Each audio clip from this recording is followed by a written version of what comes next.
Saya ada di daerah Lelem itu daerah Minahasa, itu memang berada tukang-tukang rumah. Nah, terus saya ajak satu orang, ini tukang itu, namanya Pak Agus, iya. Wih, bangunannya bagus, tapi rumah dia kenapa jelek? Saya jawab, itulah tukang. Karena dia akan merenovasi terus. Dia akan puas kalau melihat yang orang lain jadi itu dia puas. Aneh, rumah dia nggak pernah dia selesaikan sampai betul selesai, tidak. Selalu ada yang nggak selesai. Nah, seharusnya seperti itu dalam kehidupan kita. Kita nggak pernah bosan kalau melayani Tuhan dalam konsep membangun orang. Karena kita melihat perubahan hidup orang itu. Betul tidak? Terus begitu. Maaf, ini kalau saya bicara tentang saya lagi, kalau di luar Papua, ya secara garis besar begitu, orang-orang itu melihat saya itu punya hobi yang aneh. Ya. Kalau saudara pernah tahu ada orang hobinya ngumpulin perangko, ya toh? Ada orang hobinya ngumpulin telepon-telepon lama, pokoknya punya hobi lah. Orang-orang itu mengistilahkan saya itu hobinya ngumpulin orang rusak. Dan orang-orang itu, khususnya rekan-rekan pendeta, sampai mereka ada berkata gini, ngapain sih kamu tuh mau repot-repot? Suatu kali saya ada di daerah Puncak, di Jawa Barat. Nah, ketemu seorang pendeta tua, hampir 80 umur. Terus begitu ketemu, itu dia tuh jabat tangan saya itu nggak dilepas-lepas. Berkali-kali, oh ini Pak Daniel. Oh ini Pak Daniel. Saya pikir, kenapa? Ya. Terus dia cerita, dia sebut satu nama. Oh iya, kenapa? Nah, ternyata nama itu adalah cucu kemenakan dia. Nah, anak itu rusaknya luar biasa. Akhirnya dia tahu bahwa anak itu ikut saya. Jadi setelah sekian lama, dia itu ingin tahu kayak apa sih modelnya namanya pendeta Daniel Alexander itu. Terus dia tanya, kenapa Pak Daniel mau ngurus dia? Nah, karena ditanya seperti itu, saya juga nggak ada persiapan, maka saya ingat satu ayat.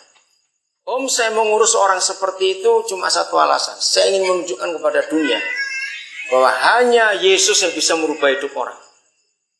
2 Korintus 5:17 itu pegangan saya. Barang siapa di dalam Kristus, dia adalah ciptaan baru. Amin. Yang lama sudah berlalu, yang baru itu terbit. Nah, saudara, ayo kita punya konsep seperti itu.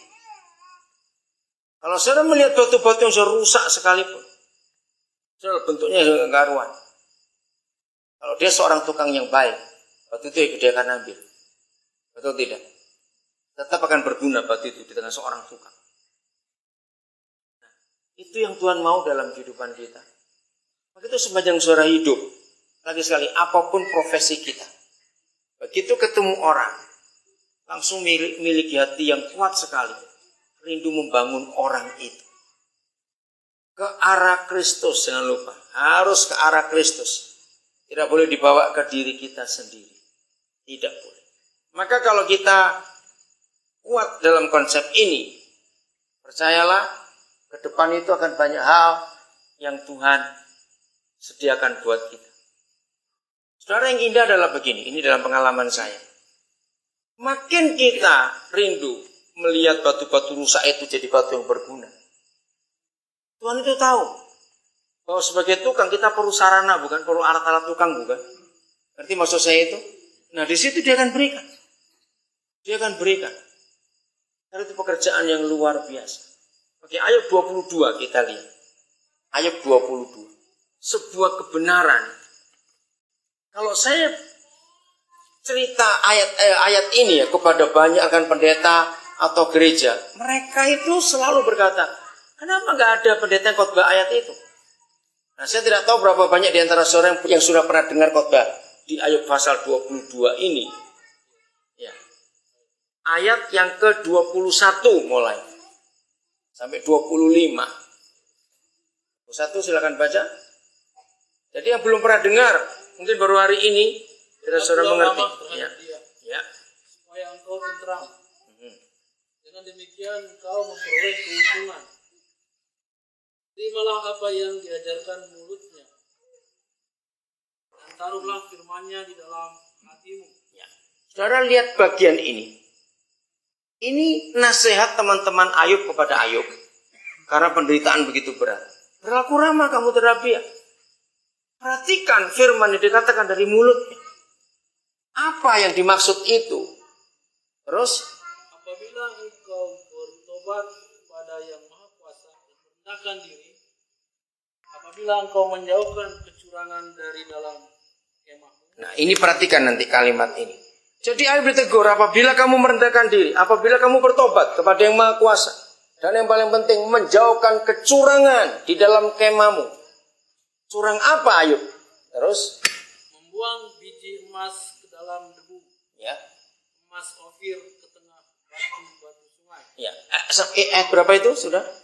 24. Ulangi lagi 24. Perhatikan ini penting. Apabila membuang biji emas ke dalam debu. Ya. Dan emas Ofir ke tengah batu-batu sungai. Ya, stop dulu. Saudara, kira-kira tahun 72 saya dapat pewajaran ayat ini. Saya ingat tahun 72. Saya pikir orang kaya yang gila saja. Gak mungkin buang emasnya ke dalam debu. Betul tidak? Kenapa? Yahweh berfirman supaya emas itu dibuang ke dalam debu. Buang kecurangan dari keluargamu, dari kemahmu. Dan buanglah emas, biji emasmu ke dalam debu dan emas Ofirmu ke tengah batu-batu di sungai. Lama saya mencari jawaban, lama saya merenungkan, apa ini? Saudara, kata buang atau melempar, saya baca di terjemahan yang lain itu menanam. Nah, kata menanam itu artinya investasi. Investasikan emasmu ke dalam debu. Lebih aneh lagi. Untuk apa? Nah, sampai suatu hari dengan gampang Roh Kudus menjelaskan. Siapa yang keluar dari debu? Manusia.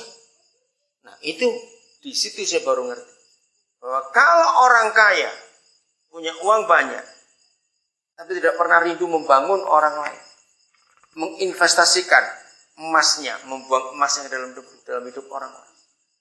Saya ingin semua saudara melakukan hal ini. Artinya apa?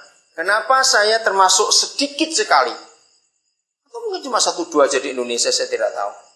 Maaf kalau saya berkatin, bukan saya akan memuji diri saya sendiri, tapi saya ingin saudara mengambil hal ini. Saya lakukan ayat ini sejak tahun 70-an yang lalu.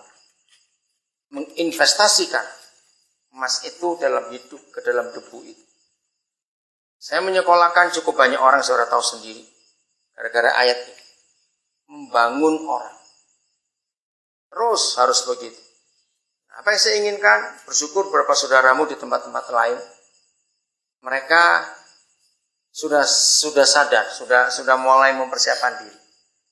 Bahwa kalau mereka bisa meneruskan apa yang Tuhan kerjakan lewat kami berdua suami istri, betapa cepat selesainya pekerjaan Tuhan di bumi ini. Betul enggak? Betapa cepat selesai. Maka itu saudara, satu hari kalau saudara diberkati Tuhan dan punya begitu banyak emas, berarti kata itu ya, nggak harus emas benar, artinya sesuatu sarana dalam hidup. Jangan hanya dipakai untuk diri sendiri saja. Investasikan ke dalam debu itu. Saya berkata amin untuk itu. Lakukan itu. Bagi saudara yang baru tahu, saya hari ini biar saudara melihat keadaan ini. Miliki hati Yesus. Melihat orang itu berubah. Memuridkan orang. Terus begitu. Anak-anak muda, kalian masih sekolah atau karyawan yang masih bekerja, jangan pernah takut untuk menjadi kaya. Amin kan? Jangan pernah takut untuk menjadi kaya. Asal bukan kaya untuk diri sendiri, tapi memperkaya orang lain. Tanggal 2 November yang lalu, saya buat ucapan syukur karena minggu sebelumnya, ada 2 saudara lulus master. Satu dari UGM, Amos Wenda. Dia adalah satu-satunya orang Dani pertama yang gelar MH, Master Hukum dari Gajah Mada. Dia diwisuda tanggal hari Selasa, tanggal 22 itu hari Minggu. Selasa sebelumnya itu tanggal berapa ya? Jadi akhir Oktober. Saya hadir di Gajah Mada ke Jogja. Saudara, saya kaget. Mahasiswa Pegunungan Jayawijaya dan puncak jaya